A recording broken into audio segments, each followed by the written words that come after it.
Bismillah. Assalamualaikum warahmatullahi wabarakatuh. Innal hamdalillah wassalatu wassalamu ala Rasulillah wa ala alihi wa sahbihi wa man tabi'ahum bi ihsan ila yaumil qiyamah. Bapak dan Ibu yang semoga Allah rahmati dan Allah berkahi, alhamdulillah kita bersyukur kepada Allah atas segala kenikmatan dan keberuntungan yang kita miliki menjadi hambanya Allah Subhanahu wa taala. Tidak ada keberuntungan yang paling besar kecuali adalah keberuntungan yang dimiliki oleh seorang muslim ketika dia beribadah kepada Zat yang sempurna di dalam nama dan sifatnya. Dan inilah yang menjadikan kita beruntung dalam segala kehidupan kita ketika bersandar kepada kesempurnaan nama dan kesempurnaan sifat yang dimiliki oleh Allah Subhanahu wa taala. Maka sesungguhnya tidak ada kerugian yang paling besar kecuali adalah kerugian yang paling besar yang dimiliki oleh seorang manusia yang lemah dan rapuh, tetapi berani menentang segala perintah yang datang dari Zat yang perkasa.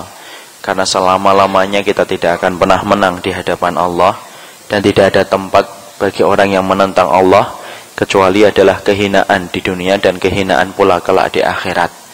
Semoga perjalanan kita mencari ilmu adalah perjalanan panjang untuk mengasah hati dan kalbu kita, supaya kita mampu senantiasa menepati janji kita kepada Allah dan Rasulnya, karena tidak ada Zat yang sempurna membalas setiap ketaatan kecuali adalah Allah Subhanahu wa ta'ala.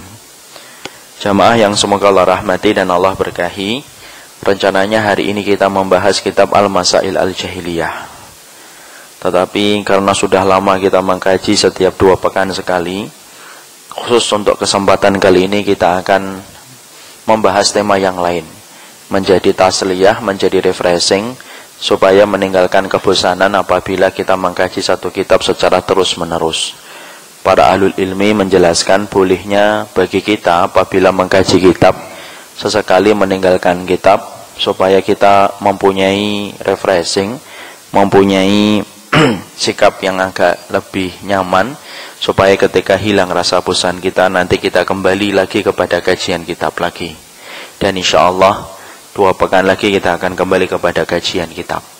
Hari ini kita akan memberikan refreshing di antara masail jahiliyah yang sering kita bahas. Karena membahas masail jahiliyah terus-menerus, perlu sesekali kita seringi dengan materi-materi yang lainnya. Dalam kesempatan kali ini, kita akan membahas tentang satu materi yang sering kita sampaikan, yang sering kita lakukan, tetapi terkadang jarang kita pahami. Yaitu materi yang ingin kita sampaikan adalah pernak-pernik tentang masalah hidayah. Karena sesungguhnya ternyata hidayah adalah persoalan yang sering kita minta di dalam setiap kita beribadah kepada Allah. Setidaknya 17 kali kita selalu meminta kepada Allah supaya diberikan hidayah.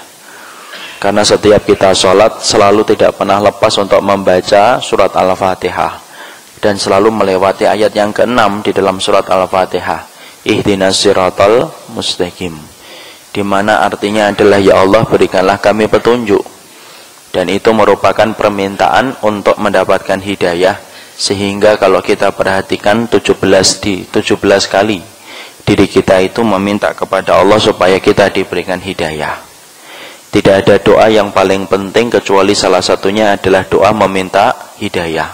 Sampai-sampai kalau kita perhatikan di dalam Al-Quran, kita akan mendapati doa yang pertama kali termaktub di dalam Al-Quran.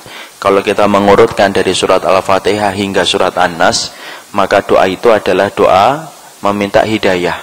Karena saking pentingnya bagi Allah, saking pentingnya dalam kehidupan manusia, Allah hingga menempatkan permintaan tentang hidayah menjadi permintaan yang pertama sebelum kita meminta tentang surga, sebelum kita meminta tentang urusan-urusan akhirat lainnya.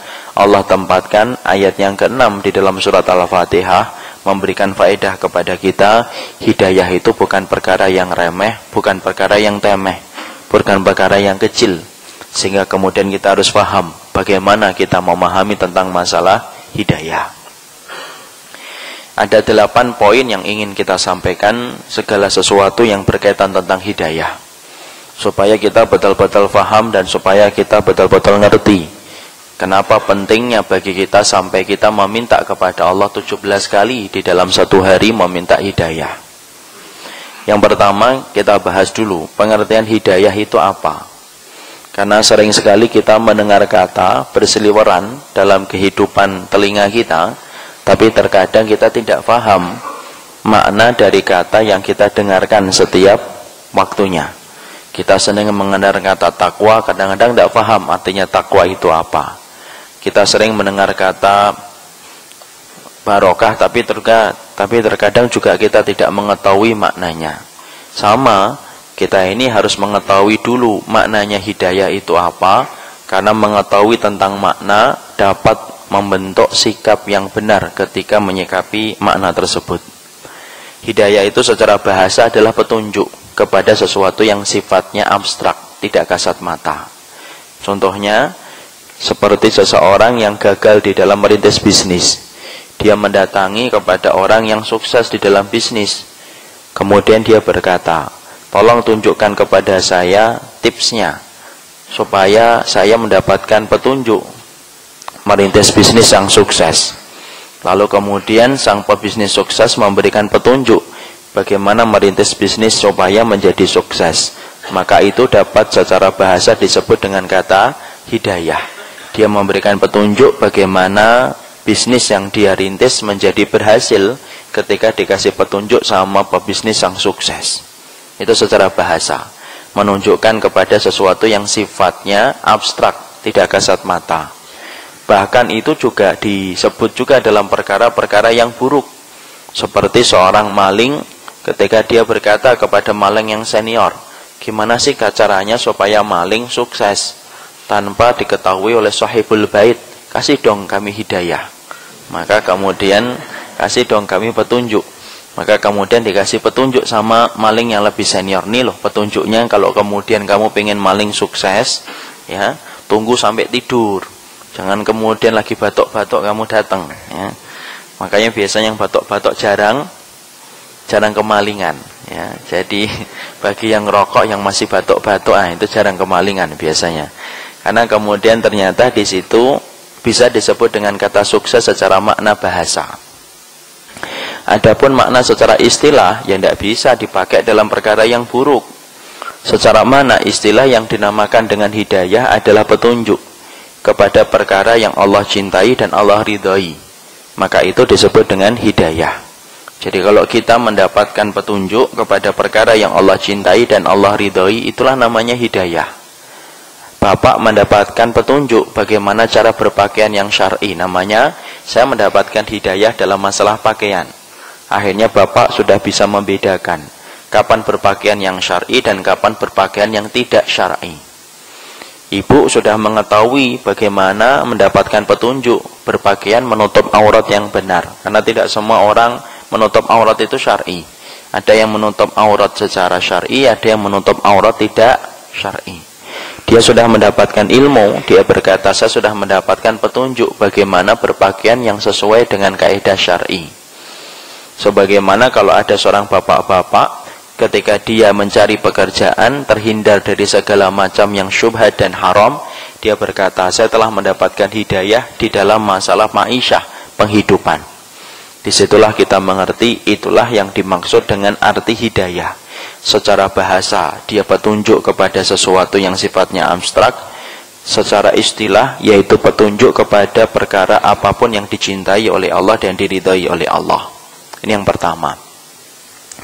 Yang kedua, yang kita harus pahami tentang masalah hidayah, yaitu adalah menjaga hidayah itu lebih susah daripada mendapatkan hidayah.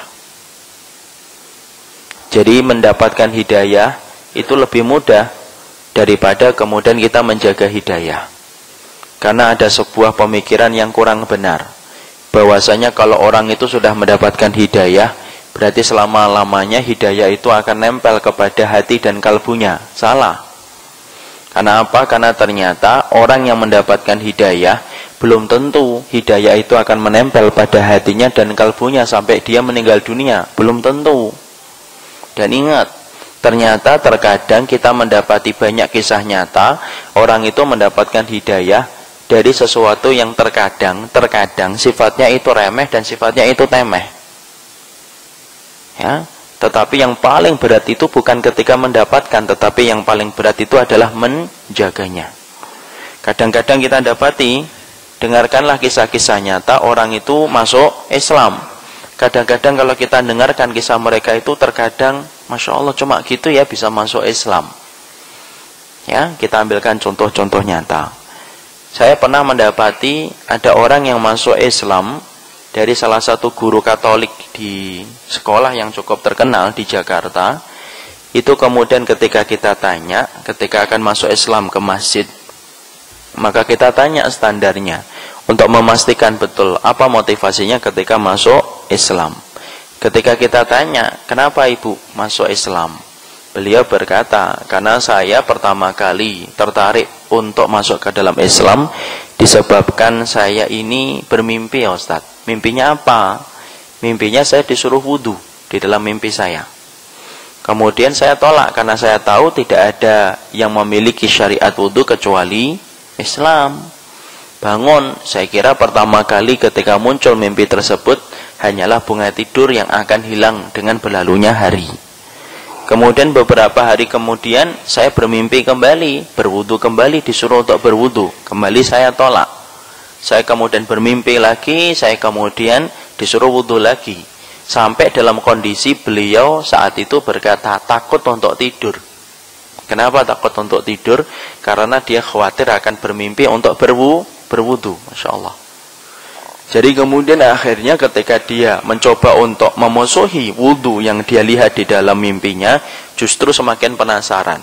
Penasaran itu yang mendorongnya membuka website-website, kemudian mendengarkan beberapa kajian di YouTube. Dan akhirnya beliau tertarik dan akhirnya beliau menerima hidayah Islam. Coba Masya Allah, disebabkan karena mimpi ketika disuruh untuk wudu. Terkadang kita mendapati kisah semacam ini banyak. Kalau kisah yang dulu pernah saya sampaikan di sini adalah kisahnya seorang mu'alaf Chinese yang masuk ke dalam Islam gara-gara simbok. Ketika dia memiliki rumah dan kemudian beliau sudah memiliki pembantu. Pembantunya selalu bangun sebelum subuh, sebagaimana beliau pun punya kebiasaan dibangunkan sebelum subuh. Dan tidak ada orang pertama kali yang dia lihat ketika bangun tidur kecuali adalah simboknya. Yang membuat dia heran, ada orang di waktu sepagi itu berani mengambil air, membasahi tubuhnya dengan air, melakukan gerakan yang menurut dia itu pasti mengusir rasa ngantuk. Padahal harusnya dia masih bisa tidur simboknya sampai jam 6. Sampai kemudian sang mu'alaf ini berkata sebelum dia masuk Islam, "Mbok, kamu ngapain? Kenapa kamu mengambil air? Dan kenapa kamu melakukan gerakan-gerakan tersebut setiap paginya?" Simbok mengatakan, "Ya begitu Pak, saya diperintahkan oleh Allah. Saya ambil wudhu, itu namanya wudhu. Saya melakukan gerakan itu sholat Pak. Subuhnya 2 rakaat. Dulu berapa kali melakukan sholatnya itu 5 kali. Sampai sang mu'alaf itu berpikir, tidak ada Rob yang berhasil menggerakkan hati manusia sampai dia bangun sebelum subuh, melakukan gerakan-gerakan semacam itu setiap waktunya dan setiap saatnya, tidak ada cuti selama hidupnya. Padahal dia katanya, kita datang di ibadah saja, menurut versinya mereka, sekali dalam sepekan saja belum tentu semua orang itu bersemangat." Maka beliau mengatakan, tidak ada yang berhasil menggerakkan hati manusia melakukan ini dari barat ke timur, kecuali yang menggerakkan pasti Allah yang Maha Kuasa. Dan akhirnya tertarik kemudian menjadi Muslim. 2 kisah nyata itu menggambarkan kepada kita, kadang-kadang momentum untuk mendapatkan hidayah itu datang dari urusan-urusan yang sifatnya remeh. Antum mungkin masih ingat perjalanan antum, bapak dan ibu, ketika pertama kali mulai menikmati kajian. Mungkin ada satu kata yang pernah disampaikan oleh seorang ustadz langsung membekas di hati, langsung pingin datang ke kajian. Atau mungkin secara tidak sengaja qadarullah mendengarkan satu kajian, kemudian ingin berubah. Mendapatkan hidayah itu momentumnya gampang. Tapi yang paling sulit adalah menjaga hidayah, itu yang paling susah. Karena apa? Belum tentu loh orang yang sudah mendapatkan hidayah itu betul-betul akan mati dalam keadaan membawa hidayah ketika dia dicabut ruh dari jasadnya. Disinilah kita akhirnya ngerti kenapa bapak dan saya diperintahkan sholat 5 waktu. Ya karena untuk menjaga hidayah yang telah kita dapatkan. Disinilah kita paham kenapa ya kita disunahkan dzikir pagi, dzikir petang, membaca Al-Quran, kumpul sama orang yang sholih. Itu semuanya kalau kita perhatikan hanya untuk menjaga hangatnya hidayah yang telah kita peroleh. Karena ternyata menjaga hidayah itu bukan perkara yang gampang, bukan perkara yang ringan. Dia lebih susah daripada kiper menjaga gawangnya, dia lebih susah daripada security menjaga rumah majikannya. Setiap waktunya dan setiap saatnya setan itu berusaha bagaimana manusia yang dia goda mampu menceraikan hidayah dalam kehidupan hati dan kalbunya. Dan itu dilakukan setan sampai kita mau mati, Pak. Setan itu datang kepada kita bukan hanya ketika sehat loh. Tapi setan itu justru datang lebih banyak ketika kita sakit. Supaya kita tidak sabar atas penyakit yang kita dapatkan. Setan itu lebih banyak datang kepada kita ketika sakaratul maut. Kenapa? Pada saat sakaratul maut itu berat-beratnya orang merasakan sakit. Sehingga kemudian tidak ada maksud yang diinginkan oleh setan kecuali satu. Bagaimana orang itu menceraikan hidayah, mentalak bain hidayah. Supaya ketika hidayah itu sudah ditolak, maka tidak ada perbuatan hatinya kecuali adalah kesesatan. Kita ambilkan contoh nyata dalam riwayat Bukhari Muslim. Ketika ada seorang sahabat yang begitu gagah berani menumbangkan musuh-musuhnya Allah. Sampai kemudian jatuh, sampai kemudian banyak orang yang menjadi korbannya. Pedangnya berlumuran dengan darahnya para orang musyrikun. Ketika terlihat oleh Nabi dan beberapa sahabat, Nabi bertanya, gimana nih tentang orang ini? Para sahabat kemudian menjawab, innahu min ahlil jannah. Ya Rasulullah, dia itu sesungguhnya adalah penduduk surga. Lalu Nabi kemudian berkata, la innahu min ahlin nar. Tidak, dia itu adalah penduduk neraka. Masya Allah. Lalu kemudian ada seorang sahabat yang penasaran dengan apa yang disampaikan Nabi. Dan dia tahu, Nabi itu shadiqul masduq. Nabi itu benar ucapannya dan dibenarkan oleh Allah langsung. Diikuti sahabat tersebut untuk melihat bagaimana proses kematiannya. Dan dia tidak tahu apakah mati dalam peperangan itu ataukah tidak. Ketika dia mengikuti sahabat yang dikatakan Nabi sebagai penduduk neraka, akhirnya dia mendapatkan episode ketika sang pemberani ini dalam tanda kutip tersabet dengan pedangnya musuh sampai jatuh dari kudanya. Dia merasakan sakaratul maut. Ketika merasakan beratnya sakaratul maut, dia melihat sebilah pedang yang ada di sampingnya, diambil dan diraih pedang itu, ditusukkan ke tubuhnya berkali-kali sampai dia itu mati dan meninggal dunia. Ya, jadi ternyata matinya bukan mati membela kalimat Allah, tapi matinya adalah mati bunuh diri. Padahal kalau kita pikirkan, coba dia tunggu semenit 2 menit, mungkin keadaan itu akan berubah. Tapi disitulah kita betul-betul paham bahwasanya ternyata setan itu tidak pernah meninggalkan kita 1 detik pun kecuali mengiringi kita. Dan tidak ada salah satu yang diinginkan oleh setan selain menyuruh kita berbuat syirik dan kufur, kecuali setan itu menyuruh kita untuk meninggalkan hidayah yang telah kita dapatkan. Makanya ada hadis yang harusnya membuat kita selalu termenung, bukan untuk takut dan ketakutan, tapi membuat kita takut dan waspada. Yaitu ketika Rasulullah SAW bersabda, fa inna ahadakum la ya'malu bi amali ahlil jannati hatta yakuna bainahu wa bainaha illa dira'un fayasbiqu alaihi alkitab fayamalu bi amali ahlil nari hatta yadkhuluha. Nabi itu bersabda, ada lo di antara kalian orang-orang yang beramal dengan amalan penduduk surga.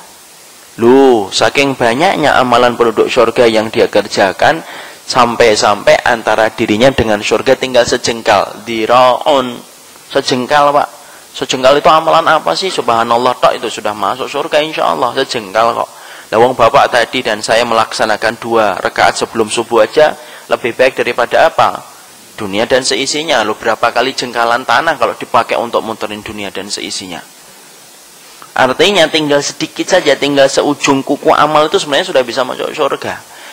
Fayasbiqu alaihi alkitab, catatan takdir mendahuluinya sampai dia melakukan amalan penduduk neraka hatta yadkhuluha, sampai dia masuk ke dalam neraka. Hadis itu Pak bukan memberikan kepada kita ketakutan, tapi memberikan kepada kita takut. Jangan terlalu jumawa, jangan terlalu bangga terhadap amal yang telah kita dapatkan. Karena sesungguhnya kalau bukan karena pertolongan Allah, maka amal itu tidak akan menemani kita ketika kita meninggal dunia. Bukan karena kita ini hebat ketika mampu beramal, tapi kita mampu sholat, kita mampu menutup aurat, mampu datang ke kajian di waktu pagi sepagi ini, semata-mata adalah karena pertolongan Allah dalam kehidupan ibadah. Bukan karena kita hebat. Makanya sampai kita membaca di ayat yang kelima surat Al-Fatihah, iyyaka na'budu wa iyyaka nasta'in. Kepadamu ya Allah kami beribadah dan kepadamu kami meminta pertolongan. Kenapa? Karena ibadahmu itu tidak akan menjadi benar sampai kamu meminta pertolongan kepada Allah. Jadi di situ kita akhirnya mengetahui menjaga hidayah itu lebih susah daripada mendapatkan hidayah. Dan banyak kisah-kisah tragis orang yang mendapatkan hidayah, tapi ternyata tragisnya ketika mereka mati tidak mendapatkan hidayah. Contoh, Ubaidillah bin Jahsy. Ubaidillah bin Jahsy ini apa kurangnya Pak? Dia menyelamatkan iman dalam perjalanan Habasyah yang pertama dan Habasyah yang kedua bersama dengan Mus'ab bin Umair dan yang lainnya. Bersama pula dengan istrinya. Siapa istrinya? Ubaidillah bin Jahsy. Ummu Habibah. Siapa itu Ummu Habibah? Ummu Habibah itu putrinya Abu Sofyan. Siapa itu Abu Sofyan? Gembong orang musyrikun sebelum dia masuk Islam, sejajar dengan Abu Jahal dan sejajar pula dengan Abu Sofyan. Loh, pergi ke Habasyah itu niatnya apa sih? Menyelamatkan iman. Dan termasuk sahabat yang pertama-tama masuk ke dalam Islam, itu Ubaidillah bin Jahsy. Tapi ternyata dalam perjalanan ke Habasyah, dia tidak kuat untuk menghadapi godaan kebiasaan orang-orang Habasyah, salah satunya menenggak khamar. Dia ngikutin tradisi dan kebiasaan mereka orang-orang Habasyah, sampai akhirnya apa? Ubaidillah bin Jahsy menjadi murtad. Disebabkan apa? Disebabkan dia tertarik dengan kehidupan Nasara orang-orang Habasyah. Di situ kita mengetahui, Masya Allah ya, sulit, susah Ustaz, susah banget. Ya, jangan heran kalau kita dulu di SMP dan di SMA, kita punya teman solihnya luar biasa ketika SMA. Ya, diajak untuk ketawa aja susah, misalnya. Saking solihnya. Diajak untuk kemudian bermain-main ketika kita dulu belum paham, sulit. Tapi ternyata mungkin jangan kaget loh, kalau hari ini kita mendapati mungkin dirinya tidak sebagaimana kita mendapati dirinya ketika waktu SMP dan SMA. Kenapa? Lawang menjaga hidayah itu susah kok. Sama dengan perjalanan kita Pak. Jangan heran Pak kalau ada orang yang di sampingnya Bapak, dulunya yang ngajak Bapak untuk datang ke kajian, tetapi hari ini menjadi orang yang anti dengan kajian.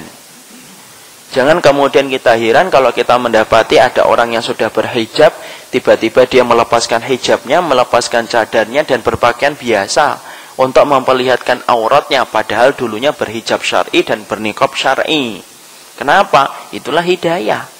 Menjaganya susah. Sulit kita menjaga hidayah itu susah.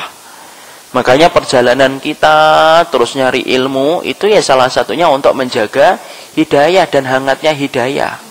Karena betul-betul wallahi menjaga hidayah itu lebih susah daripada mendapatkan hidayah. Ya, itu yang kedua.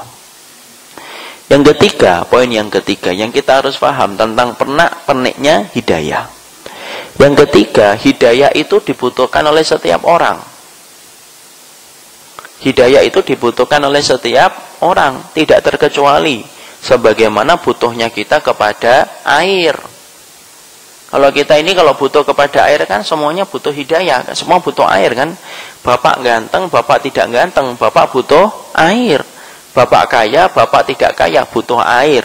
Bapak tinggal di kota, bapak tinggal di pinggiran kota, bapak juga butuh air. Kan nggak ada kan yang mengatakan, saya tidak butuh air Ustaz. Kenapa? Karena saya ganteng. Tidak ada.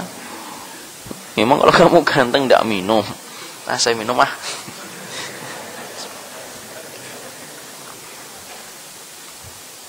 Karena semua orang itu butuh air.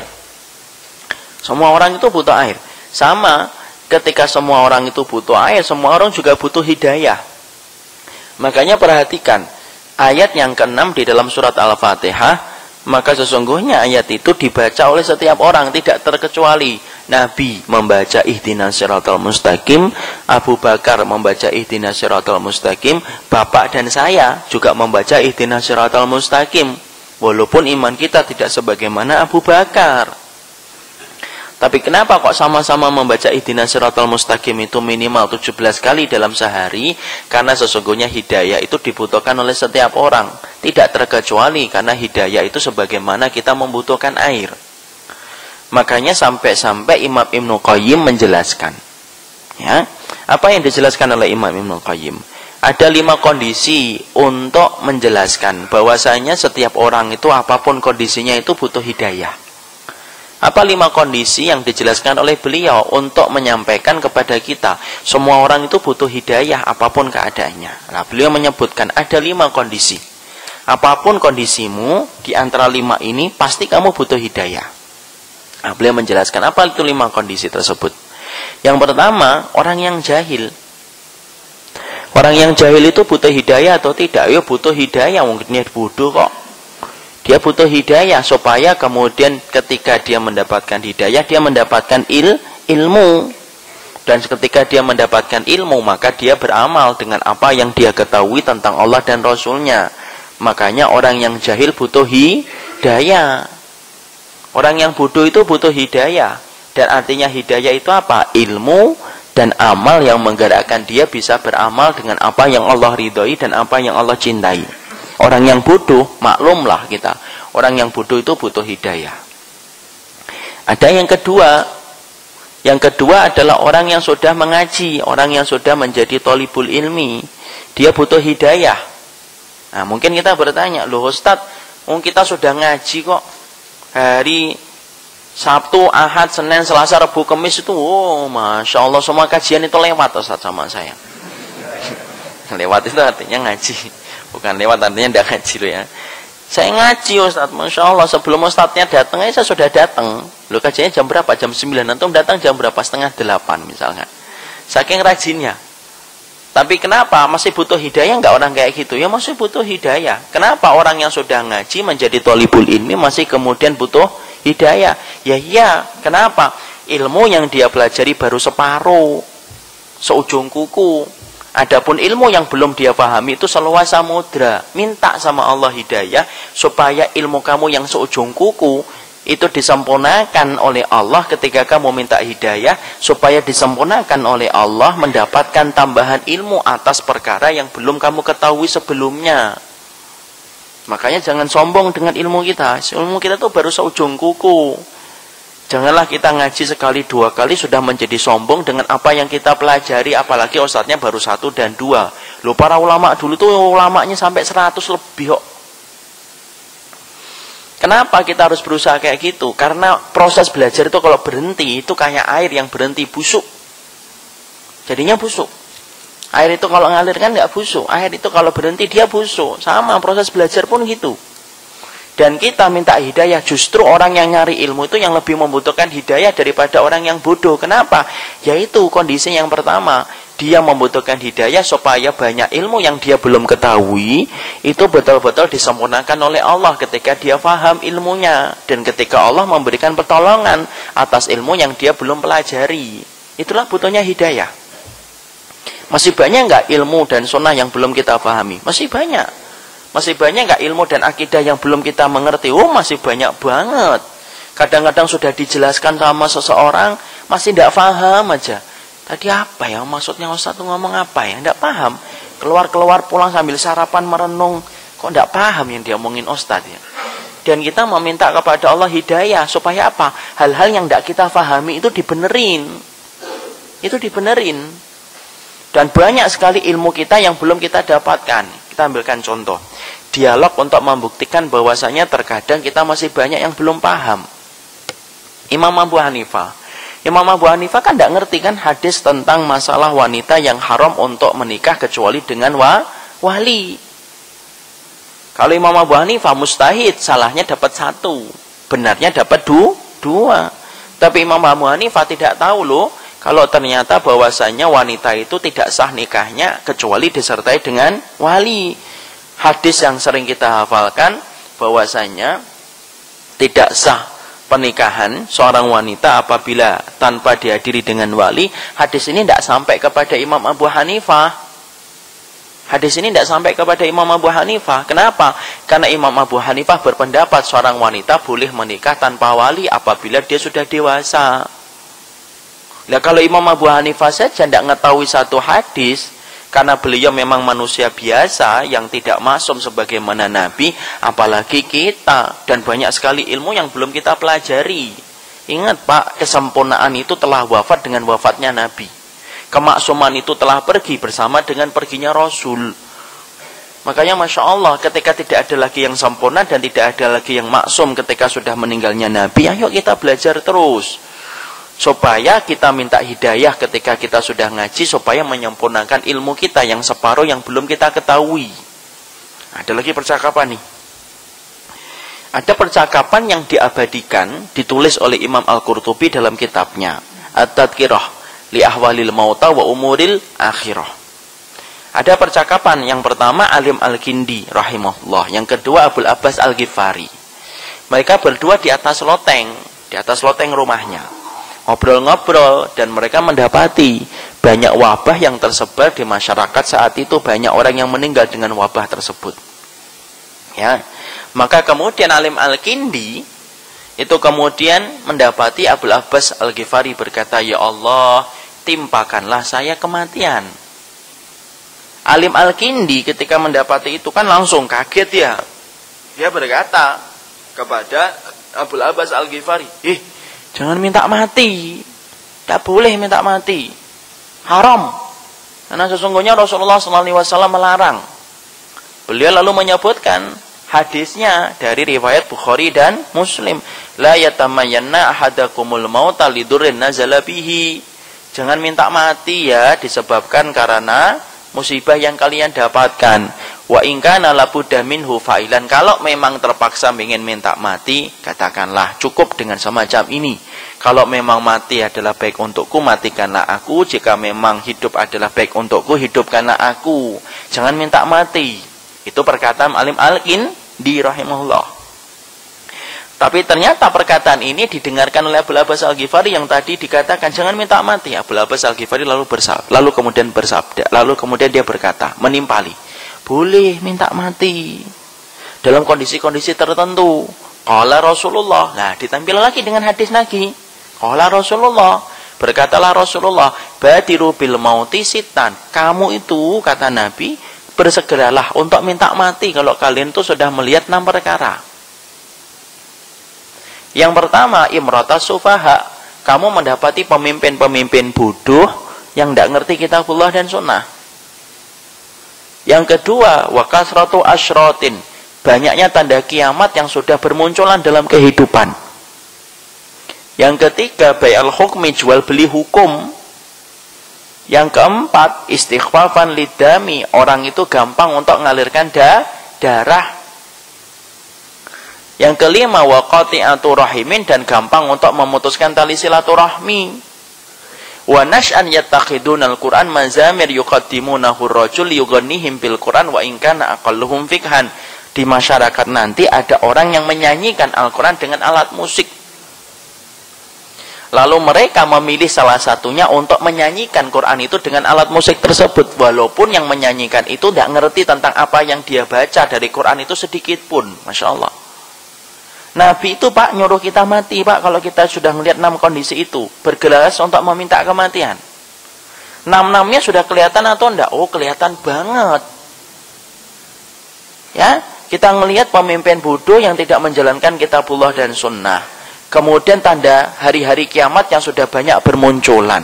Jual beli hukum di mana-mana. Kemudian mendapati orang gampang mengalirkan darah. Orang kan gampang bunuh, hanya beda seragam saja dibunuh. Qati'atu rahimin, memutuskan tali silaturahmi hanya gara-gara kakaknya merasa lebih disenangi ibunya, adiknya dendam sama kakaknya. Kemudian orang itu menyanyikan Al-Quran dengan alat musik. Sekarang Quran ini dinyanyikan dengan alat musik atau enggak? Ya dinyanyikan dengan alat musik kok. Bapak tahu kan? Sampai kemarin lafaz takbir aja dinyanyikan dengan musik kok. Takbir itu sekarang kan Masya Allah. Di mix itu dengan berbagai macam Suara ada, disco ada kan, jus Allahu Akbar Allah kan gitu. Masya Allah, sampai lafaz takbir saja yang harusnya bersih dari alat musik sekarang dicampur dengan berbagai macam versi supaya kemudian lafaz takbirnya itu betul-betul kayak lafaz musik. Masya Allah, 6-6-nya sudah ada. Di situ ternyata Abu Abbas Al-Ghifari mengatakan boleh tuh minta mati. Yang ingin saya sampaikan bukan masalah hukum meminta mati ya Pak. Tapi di situ saya nyampaikan tuh ternyata Alim Al-Kindi tidak ngerti hadis yang dibawakan oleh siapa? Abu Abbas Al-Ghifari. Dan konteksnya dalam kehidupan kita sehari-hari kan kayak gini banyak. Kita ngomong kayak gini, ternyata kita tidak paham. Ternyata ada dalil yang belum kita mengerti dan belum kita pahami. Minta Pak hidayah, jangan menyombongkan ilmu yang telah kita dapatkan. Saya dan Bapak itu wajib tawaduk terhadap ilmu yang telah kita goreskan. Ilmu itu tidak membuat kita jumawa dan takabur. Tapi ilmu menjadikan kita itu merasa rendah dan justru butuh ilmu yang lebih banyak dari Allah. Makanya kalau dulu Pak, saya ketika mengajak itu, ya hanya tahu. Padahal dulu Pak, kalau saya ditanya, Ustaz minta mati, tidak boleh. Titik. Padahal ada penjelasan terperinci. Oh, minta mati itu boleh dalam 3 kondisi. 1, ketika khawatir fitnah. 2, ketika kamu tidak mampu istiqomah nanti di masa mendatang. 3, kalau sudah melihat 6 perkara yang disebutkan Nabi. Masya Allah ya. Jadi ternyata penjelasannya terperinci. Tidak seglobal yang dulu saya sering sampaikan. Kapan boleh minta mati itu ketika tidak boleh minta mati? Ya ketika tidak ada alasan. Saya pengen mati. Kenapa? Bosan hidup. Tidak boleh. Kenapa minta mati? Saya perih kalau ngeliatin dia melewati diriku dalam setiap harinya. Apa ya? Jadi kemudian kalau minta mati tidak ada alasan itu tidak boleh, haram. Tapi kalau kemudian kondisinya berbagai macam sebab boleh minta mati. Siapa sih sahabat yang minta mati? Umar bin Khattab Pak. Beliau minta mati. Karena apa? Beliau takut mendapatkan fitnah dalam agama. Fitnah itu apa? Ya salah satunya perselisihan di antara kaum muslim itu namanya juga fitnah. Makanya Umar bin Khattab kan nggak mendapati fitnah kan? Beliau tidak melihat bagaimana Muawiyah dengan sahabat Ali dan sahabat Muawiyah ketika mereka berselisih tentang satu perkara. Melihat nggak Umar bin Khattab? Nggak ngelihat. Bapak tahu nggak? Umar bin Khattab itu dengan hidupnya Umar, Allah itu menahan fitnah supaya fitnah itu tidak datang kepada kehidupan. Kenapa? Masih ada Umar. Itu saking hebatnya Umar bin Khattab. Jadi keimanan satu orang itu bisa menahan fitnah. Makanya kemudian sampai-sampai ketika Umar bin Khattab khawatir kena fitnah, dia tanya. Lalu kemudian Hudzaifah ibnu Yaman berkata, tidak usah gitu, tenang saja wahai Umar bin Khattab. Antara dirimu dengan fitnah itu ada pintu yang menghalangi. Selama kamu masih hidup, maka kamu tidak akan kena fitnah kehidupan kita. Masya Allah. Makanya kemudian saking takutnya dengan fitnah, Umar bin Khattab itu berdoa. Doanya apa? Allahumma inni as'aluka fi'lal khairati wa talqal munkarati wa hubbal masakin wa idza aradta adarta fin nasi fitnatan fabutni ilaika ghaira maftunin. Ini doanya Umar. Ini dikabulkan oleh Allah loh. 1 bulan setelah Umar mengucapkan doa ini, 1 bulan setelahnya Umar bin Khattab meninggal dunia tanpa mendapatkan apa yang beliau khawatirkan dalam doanya. Artinya adalah, tahu artinya? Insya Allah tidak tahu artinya. Artinya adalah, ya Allah, saya itu meminta kebaikan. Watar kalau mungkarat, meninggalkan kemungkaran. Wahubbal masakin, tolong berikan kepada hatiku cinta sama orang miskin. Tuh Pak, cinta sama orang miskin itu mengasah hati. Jangan hanya kumpul sama orang yang kaya saja. Boleh, oh iya boleh, apalagi kalau sholih. Tapi sesekali hiduplah bersama orang-orang yang miskin. Wahubbal masakin, Nabi pun minta supaya dicintai untuk mencintai orang miskin. Wa idza aratta, kata beliau, jika kemudian engkau ya Allah, kata Umar bin Khattab, jika engkau ingin menimpakan fitnah kepada kehidupan manusia, ya Allah fakbutni, tolong ya Allah cabut nyawaku sebelum datangnya fitnah itu. Dan Allah kabulkan, Allah cabut nyawanya Umar dulu sebelum datangnya fitnah. Ternyata boleh kan? Boleh. Ternyata kita dulunya tidak paham kan? Makanya ilmu terus kita minta supaya apa yang kita belum pahami itu kita pahami. Wong Imam Syafi'i saja punya qaulul jadid, qaulul qadim, punya perkataan yang lama, punya perkataan yang baru. Ilmu itu Pak yang kita baru pelajari hanyalah seujung kuku. Adapun kemudian ilmu yang belum kita pelajari itu seluas samudra, minta hidayah supaya seluas samudra itu dimudahkan untuk kita pahami. Jangan malah sibuk dalam perkara yang tidak bermanfaat. Sudah menjadi thalibul ilmi kok tidak paham adabnya. Sudah menjadi thalibul ilmi kok tidak paham akhlaknya ketika mencari ilmu. Nah itu berarti musibah. Berarti kita belajar ilmu, tetapi kita lupa belajar akhlak dulu sebelum kita belajar ilmu. Jadi kita minta, kita apa? Walaupun kamu sudah sibuk ngaji, tetap minta hidayah supaya ilmu yang belum kamu pelajari kamu ketahui. Nah, contohnya saya lagi. Saya dulu, Pak, kalau ditanya, Ustadz kalau mau minum, makan, bacanya apa? Saya mengatakan, bismillah. Ada bismillahirrahmanirrahim. Oh, enggak usah. Cukup bismillah. Itu sama masih ingat. Sudah lama saya sering mengatakan itu. Enggak usah ditambahi. Kenapa? Lafadznya dari Amr bin Abi Salamah mengatakan, samillah wa kul biyaminika wa kul mimma yalik. Makan dengan tangan kananmu, makan yang terdekat. Jangan jauh-jauh tanganmu kemana-mana. Ya. Kemudian sampai saya kemudian diberikan oleh Allah kesempatan untuk bermuamalah dengan kitab Syarah Riyadhus Shalihin oleh Syekh Utsaimin rahimahullah taala. Di situ saya mendapati ketika kemudian Syekh Utsaimin itu berkata, oh enggak apa-apa, silahkan baca bismillah itu boleh, bismillahirrahmanirrahim itu boleh. Masya Allah. Oh, ternyata seorang ahlul ilmi yang sangat mumpuni saja mengatakan boleh bismillah, boleh bismillahirrahmanirrahim. Di situ kita mendapati, Masya Allah ya, satu persatu kalau kita terus belajar, kita akhirnya akan ngerti, kita akan paham. Makanya belajarlah terus, jangan kemudian taklid buta, jangan kemudian kita fanatisme kepada kelompok dan kepada golongan siapapun. Itu memiliki ilmu ketika dia rujuk kepada kitabullah dan sunnah sesuai dengan pemahaman para sahabat. Kamu sibuk ngaji, minta kepada Allah hidayah. Kenapa? Sesungguhnya yang sudah ngaji pun butuh hidayah supaya menyempurnakan ilmu yang belum dia pahami. Kondisi yang ketiga, kata Imam Ibnu Qayyim, yang menerangkan bahwasanya setiap orang itu butuh hidayah. Yang ketiga, kamu berilmu, tapi kamu butuh hidayah. Kenapa? Supaya kamu mampu mengamalkan ilmu yang kamu pelajari. Ya, kita kan butuh hidayah, Pak. Walaupun kita sudah ngaji hari Sabtu, hari Ahad, Bapak bersama Ustadz siapa, Ustadz Hidayat, bersama Ustadz yang lainnya, tapi Bapak tetap butuh hidayah. Kenapa? Karena ilmu yang Bapak pelajari belum tentu Bapak mampu amalkan. Lah Bapak belajar tuh supaya mampu mengamalkan ilmu yang telah kita pelajari. Kenapa? Mengamalkan ilmu itu tidak gampang, Pak. Itu semata-mata pertolongan Allah. Tadi kan saya katakan, kita ini bukan karena hebat, tetapi karena kita ditolong oleh Allah untuk melakukan ibadah. Dan kita butuh hidayah. Orang yang ngaji itu lebih banyak butuh hidayah daripada orang yang tidak ngaji. Kenapa? Karena dia butuh hidayah supaya membantunya beramal dengan ilmu yang telah dia pelajari. Beramal kan susah. Berilmu itu gampang. Beramal atas ilmu itunya susah. Coba kalau kita kajian, Pak. Kita bahas sabar. Belum tentu loh keluar dari kajian kemudian kita sabar. Belum tentu. Baru masalah di bel aja agak panjang dikit kita sudah marah-marah. Hanya gara-gara yang ngebel terlalu panjang.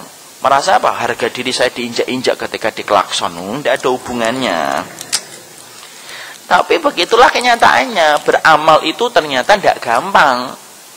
Berapa banyak istri-istri itu ngajinya rajin dari Senin sampai Jumat. Tapi ternyata Masya Allah suaminya itu berpikir dalam hati, tidak berani ngomong juga dia. Dia ngomong dalam hati, kenapa ya istri saya ngaji, tapi kok nggak ada perubahan ya di dalam rumah ya. Masih aja bentak-bentak saya, gitu misal. Ternyata beramal itu sulit, susah. Loh berapa banyak Pak anak-anak Bapak itu ngeliatin, Pak dari mana kajian subuh. Anaknya itu dalam hatinya ngamalah, Pak Bapak ikut kajian subuh juga nggak pernah berubah. Gitu. Ini contoh loh ya. Contoh yang ketawa berarti ngerasa. Masuk saya berarti. Jadi ternyata kemudian beramal itu sulit. Beramal itu susah, Pak. Betul-betul susah. Makanya kemudian minta hidayah walaupun kamu sibuk ngaji. Kenapa? Karena sesungguhnya kamu itu lebih membutuhkan hidayah. Karena ilmu yang kita pelajari sudah terlalu banyak. Sudah terlalu banyak, saking banyaknya itu kadang-kadang kalau ditanya aja bingung. Kamu sudah belajar taklim berapa tahun? 6 tahun, apa saja? Itu yang saya juga nggak ngerti apa. Kadang-kadang kalau kita belajar tematik itu kan gitu kan.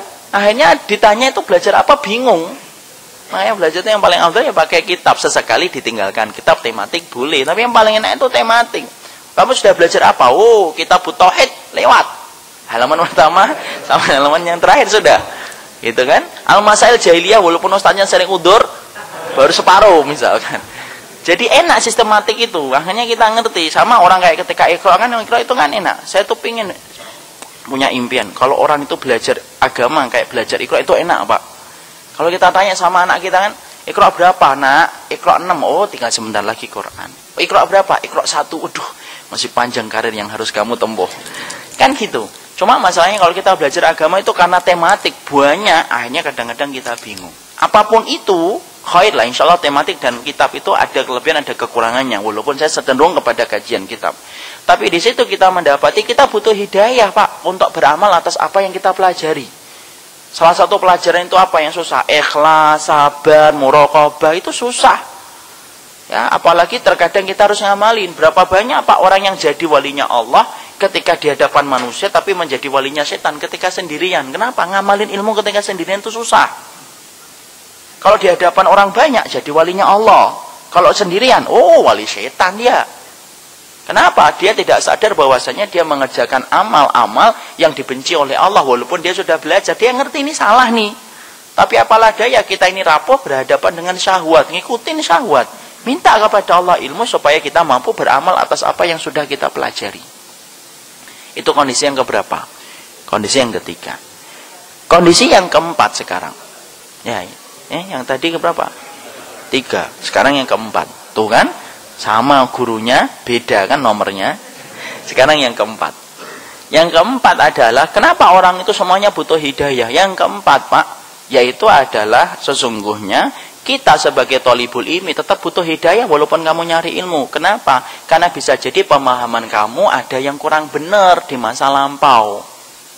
Kita minta hidayah supaya pemahaman-pemahaman yang kurang benar ini dibenerin lagi oleh Allah. Dan itu tidak bisa kecuali orang yang mendapatkan hidayah. Orang yang dapat hidayah itu yang dia terkoreksi. Siapa yang bisa mengkoreksi kehidupan kita? Allah. Ya sudah, kalau kita lihat ada orang yang nyampaikan sesuatu, dia ngotot dengan apa yang dia sampaikan. Tidak mau terima pendapat yang lainnya. Pokoknya harus gitu. Tidak boleh nerima, tidak boleh yang berbeda sama dia. Ya sudahlah, serahkan sama Allah. Kenapa? Moga-moga Allah meluruskan pandangan dia yang kemudian seakan-akan bahwasanya dia yang paling benar. Kenapa? Karena banyak sekali pemahaman-pemahaman kita yang kurang benar. Kita minta hidayah walaupun kita nyari ilmu. Kenapa? Supaya ilmu yang kita pelajari ketika mendapatkan hidayah membenarkan pemahaman kita yang kurang benar. Banyak nggak pemahaman kita yang kurang benar? Banyak, Pak. Contoh yang gampang-gampang aja deh.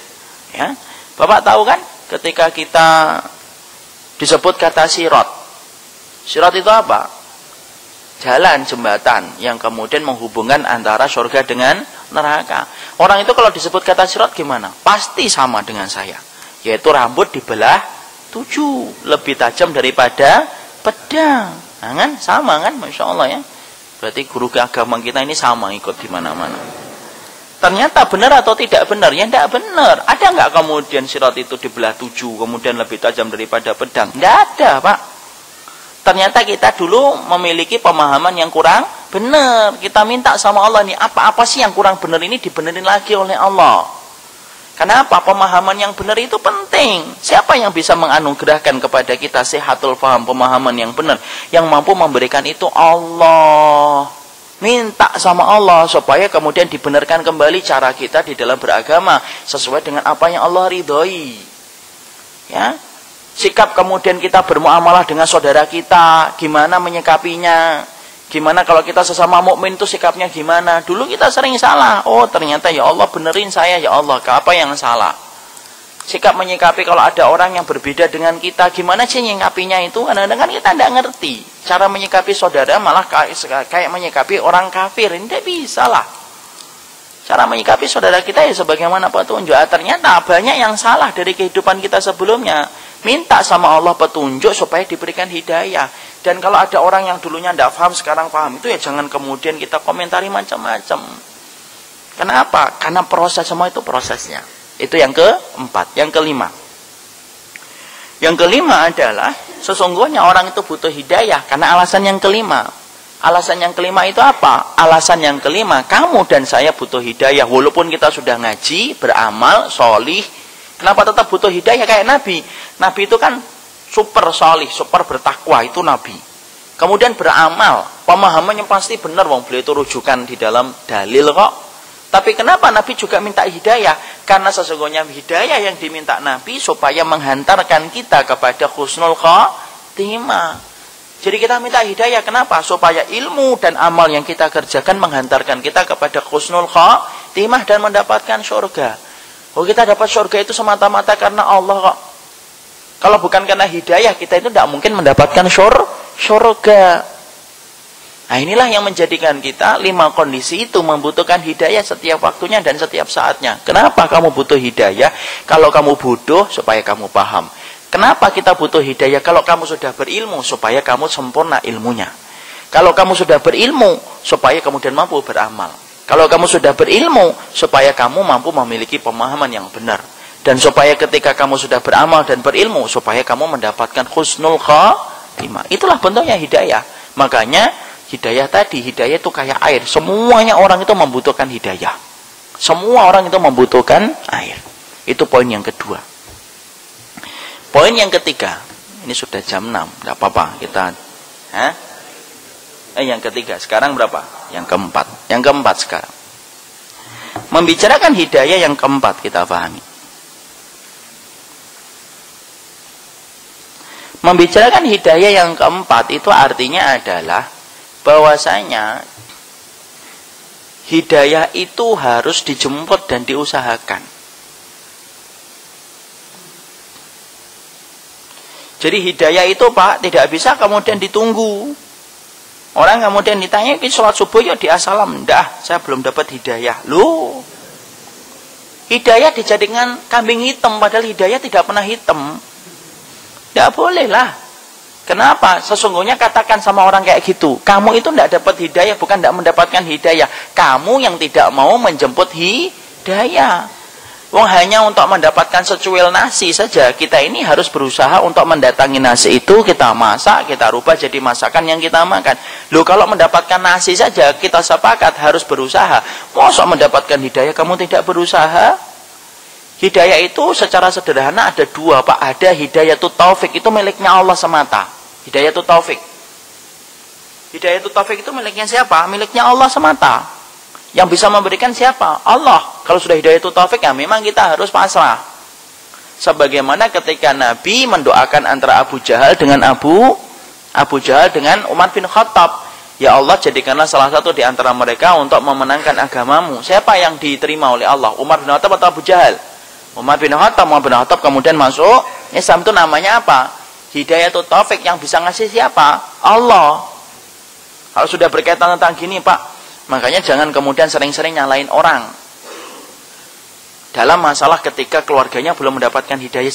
Jangan saling nyalain orang dalam masalah hidayah. Halah, kamu soleh kayak gitu, anakmu itu loh berantakan. Kamu ngapain aja, sibuk ngaji ya, sampai ninggalin anaknya kayak gitu ya. Jangan gitu. Bisa jadi Pak, bapaknya itu sudah nangis-nangis Pak, sajadahnya basah. Setiap habis subuh dia meres sajadah karena banyaknya air mata. Tapi apalah daya, lah wong anaknya itu memang hidayah itu yang memilikinya Allah kok. Anaknya tidak bisa berubah. Kenapa? Yang memiliki hati anaknya itu Allah. Bisa jadi kadang-kadang kan kita sinis tuh, alah kayak gitu istrinya aja berantakan. Sibuk ngaji aja itu kalau dia salam. Subuh saya lihat maghrib, padahal istrinya itu kemana-mana itu. Jangan gitu. Bisa jadi sang suami itu sudah nangis-nangis darah dia mendoakan, memberitahu istrinya. Tapi apalah daya, yang menggenggam hati istrinya itu bukan suami kok. Yang menggenggam hati istrinya itu siapa? Allah. Supaya kita ini tidak salah loh Pak, hidayah itu miliknya Allah. Dalam masalah hidayah itu taufik itu miliknya Allah. Tapi bukan hanya ini, hidayah itu ada yang kedua namanya hidayatul irsyad. Hidayatul irsyad itu apa? Ya petunjuk, memberikan arahan.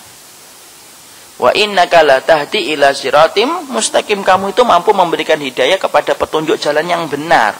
Artinya hidayah yang kedua itu harus dicari. Harus didatangi. Bapak ini mendatangi majelis ilmu kan supaya dapetin hidayah kan? Supaya betul-betul bertambah kebaikannya, ngerti yang salah, datang majelis ilmu. Oh, ngerti kedudukan laki-laki itu sholatnya di masjid. Kalau sudah tergeran iqamat langsung berhenti di masjid-masjid yang dia dekat dengannya, langsung berhenti sholat di situ. Itu namanya adalah diproses dengan apa? Dengan kita datang. Kenapa? Karena hidayah itu harus dijemput. Hidayah itu harus dicari, Pak. Oh nyari bola saja harus dicari kok. Ada nggak pemain bola gitu diem aja? Tuh kok diem? Saya menunggu hidayah bola itu datang kepada saya. Nggak bisa lah, mana bisa bola ditunggu mas. Bola itu dicajar, dicari, ditendang, direbut. Itu bola pak yang sifatnya nggak penting. Loh ini masalah hidayah kok nungguin aja. Kenapa sih? Saya belum bisa pakai jilbab. Kenapa? Menunggu hidayah datang. Oh sampai kamu mati juga nggak akan datang kalau kamu tidak berusaha. Makanya kita datang ke kajian mendengarkan, oh masya Allah ya, wanita itu kalau tidak memakai jilbab itu akan dibenamkan oleh Allah ke dalam neraka sampai tidak bisa mencium baunya surga. Kan takut tuh. Nah, itu hidayah. Tapi harus dicari dulu, harus duduk. Kita pingin Pak belajar hidayah tentang ikhlas, kumpul sama ustadz-ustadz yang kemudian di kampung-kampung, yang di pelosok-pelosok sana loh Pak. Itu banyak-banyak memberikan pelajaran sama kita. Sama mereka-mereka yang harus naik sepeda, turun sepeda berhadapan dengan musuh-musuh nyata itu. Belajar keikhlasan dari mereka itu. Nah itu kita apa? Oh itu menjemput hidayah saya pingin belajar ikhlas dari mereka. Itulah yang namanya apa? Usaha. Jadi tolong, jangan kemudian kita mengatakan saya menunggu hidayah. Itu seakan-akan menuduh Allah itu bakhil.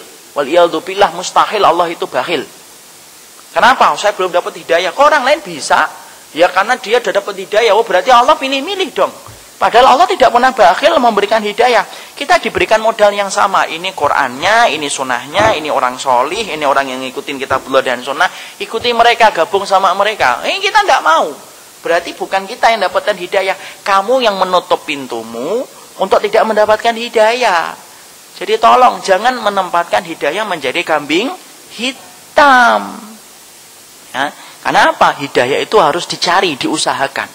Makanya saya belajar kitab kembali, saya belajar Pak, saya baca, Bapak juga baca kan, catatan-catatannya kan biasanya insya Allah dibaca. Walaupun perih saya ngomong kayak gitu. Ya, Bapak kembali nih tiap malam sebelum besok pagi ada kajian dibaca dulu yang sebelum-sebelumnya.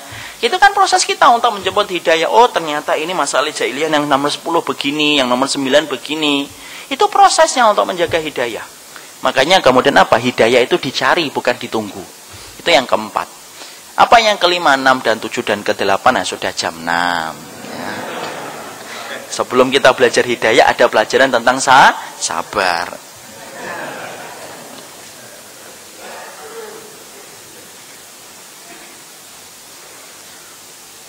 Koramah, bukan koramah. Karomah. Karomah itu hidayah atau bukan? Karomah itu adalah sesuatu yang sifatnya di luar kebiasaan yang Allah berikan kepada wali-walinya. Itu namanya karomah. Ya, contohnya karomah yang Allah berikan kepada pasukannya Sa'ad bin Abi Waqqas. Bapak tahu nggak? Masya Allah ya, indahnya sirahnya Sa'ad bin Abi Waqqas. Bapak harus banyak belajar dari kisahnya Sa'ad bin Abi Waqqas. Saya mendapati salah satu sahabat yang banyak pelajaran hidupnya itu Sa'ad bin Abi Waqqas. Itu pasukannya Sa'ad bin Abi Waqqas itu ngelewatin sungai Pak, dalamnya itu 6 meter, lebarnya itu berapa puluh meter, melawan Persia. Saat itu orang Persia itu ketika akan diserang oleh kaum muslimin, mereka menyelamatkan perahu dulu supaya kaum muslimin itu tidak bisa nyerang. Tapi dengan doa bismillah kemudian seluruh pasukannya Sa'ad bin Abi Waqqas itu ngelewatin sungai, tidak ada satupun yang tenggelam kudanya.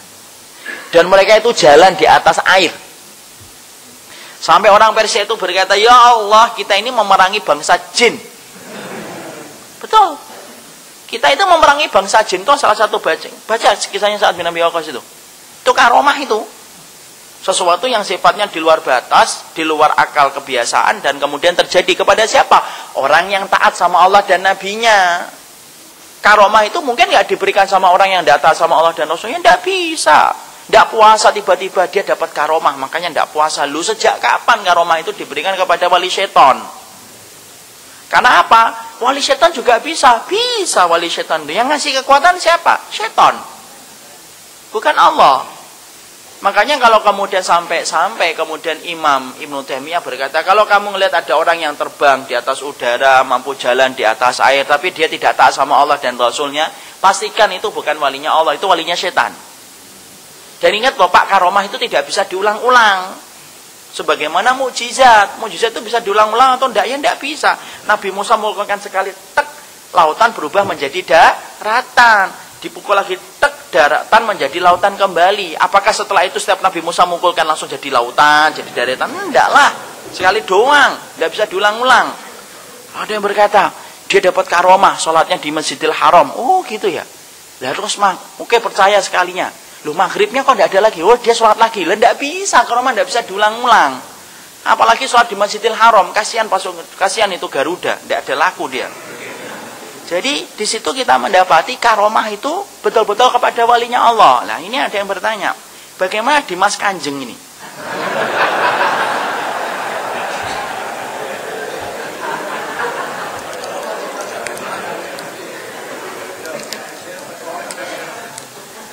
Alhamdulillah tadi malam saya baru baca beritanya di malam. Ya.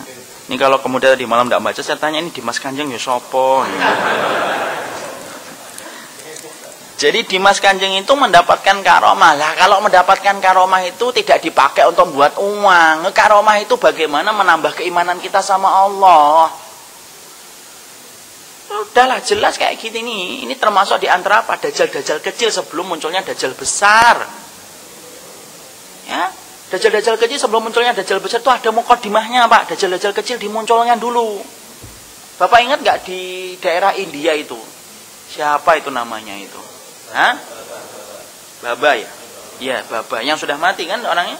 Iya, dia katanya bisa membuat hujan, katanya kemudian macam-macam. Itu dajjal-dajjal kecil. Sebelum betul-betul munculnya dajjal besar. Tapi Ustaz ini ada orang pintar yang ngikutin. Lah kalau kemudian dia ngikutin kayak gini berarti saat itu pastikan akalnya telah hilang. Saat itu sampai dia kembali lagi. Kenapa? Karena memang tidak ada karomah itu kemudian dalam perkara-perkara yang dilakukan bukan walinya Allah, yang taat sama Allah dan Rasulnya, sunnah kepada Nabi, dan kemudian sampai perkara-perkara yang tidak lumrah, uang. Loh kalau umrah itu karomah itu bisa uang, Pak. Para sahabat itu tidak mungkin lapar-laparan sampai makan belalang ketika nemani Nabi. Para sahabat itu baru makan enak kapan sih? Ketika peristiwa Khaybar itu baru sahabat itu makan korma yang gede itu ya ketika waktu Khaybar. Sebelum peristiwa Khaybar tahun 7 Hijriah itu, para sahabat itu makan apa? Alah, para sahabat itu makan korma-korma yang kecil-kecil. Bahkan kalau kita merujuk kepada perkataan Abdullah bin Abi Aufa, yang dimakan oleh para sahabat itu apa? Jarad, belalang, Pak. Loh kalau kemudian kayak gini yang harusnya pertama kali ngelakuin ini siapa? Nabi. Ayo keluar, kenceng-kenceng, dinar keluar dari mulutnya. Kenceng-kenceng, dirham keluar. Kan gitu. Harusnya kan Rasul. Bapak tahu nggak ketika ada orang itu yang dalam keadaan membutuhkan telanjang dadanya dan ini sampai membutuhkan sampai Nabi berkata, siapa ini yang membantu? Saat itu tidak ada yang kemudian membantu karena memang paceklik. Sampai ada seorang sahabat Ansor bawa di atas punggungnya itu banyak bantuan. Sampai Nabi berkata senangnya man sanna fil islami sunnatan hasanatan. Barang siapa memberikan contoh sunnah yang baik maka dia akan mendapatkan pahala dan pahala orang yang mengikutinya. Saat itu paceklik, Pak. Dan harusnya yang mampu untuk mengeluarkan dinar itu siapa? Rasul. Ya kan? Para sahabat kemudian cukup dengan ini. Kalian butuh apa? Dinar. Butuh berapa? Butuh 200. Kesek. Amin.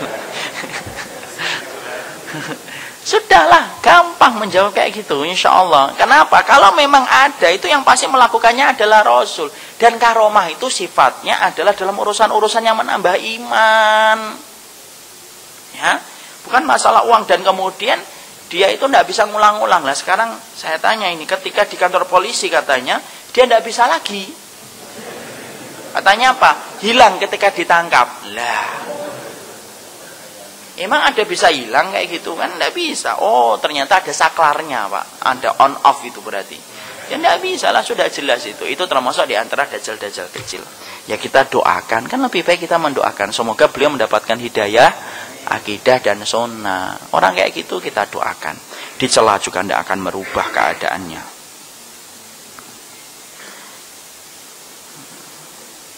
Ustadz minta tolong dijelaskan tentang sirat yang benar. Wah ini panjang. Insya Allah kapan-kapan kita bahas. Ini sirat itu panjang, bagaimana perjalanannya, bagaimana yang lainnya. Di dalam Al-Quran ada disebutkan iblis contohnya di surat Al-Baqarah. Dan contohnya di Al-Ahqaf. Setan contohnya banyak di surat Al-A'raf. Apa kesamaan dan perbedaan antara penyebutan iblis dengan jin? Jadi begini, iblis itu makhluk yang menentang untuk bersujud kepada Adam. Itu apa? Iblis. Dia dari bangsa apa? Jin. Tapi apakah semua jin itu iblis? Tidak, Pak. Jin itu ada nggak yang Islam? Ada nggak yang Islam? Ada. Ada yang tidak Islam? Ada. Maka kemudian di dalam surat Al-Ahqaf Allah berfirman, Yaitu adalah dibuka surat Al-Ahqaf itu. Bentar.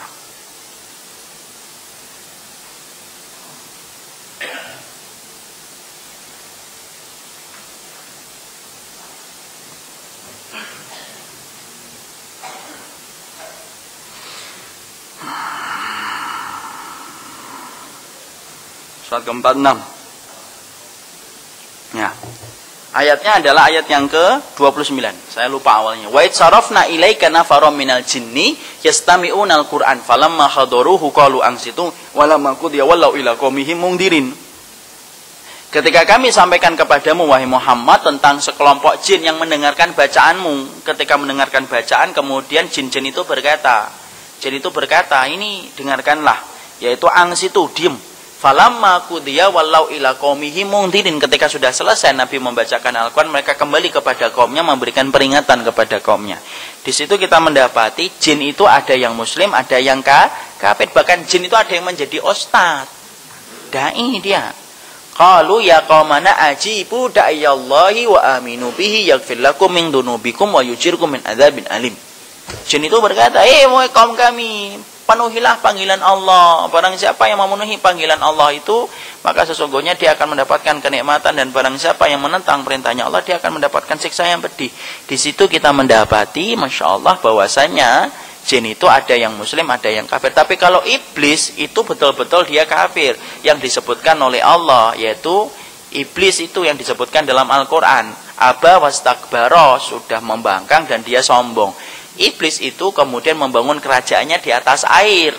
Kerajaannya itu di atas air, Pak. Wa kana arsyuhu 'alal ma'. Kerajaan iblis itu di atas air, Pak. Makanya kalau Bapak dengar kejadian-kejadian aneh di air, lautan dan yang lainnya, ya karena memang kerajaan iblis itu di atas air. Kerajaan iblis itu di atas air. Itu segitiga bermuda. Tidak bisa kita pastikan. Dan itu perkara gaib, tidak usah dipikirkan. Sudah yang penting ada kerajaan iblis sudah cukup, tidak usah dipikirkan gitu. Cari, apakah itu ada di segitiga bermuda? Tidak usah. Kalau kamu tahu juga nggak nambah iman. Kalau kemudian kamu tidak ngerti di mana tempatnya juga nggak membahayakan iman. Gitu. Pokoknya kamu tahu globalnya iblis itu kerajaannya di atas air. Itu Ustaz, saya pernah membaca itu karangan dialog dengan jin muslim Muhammad Isa Dawud. Itu banyak sekali khurafatnya. Ada banyak, kemudian banyak hadis-hadis dhaifnya.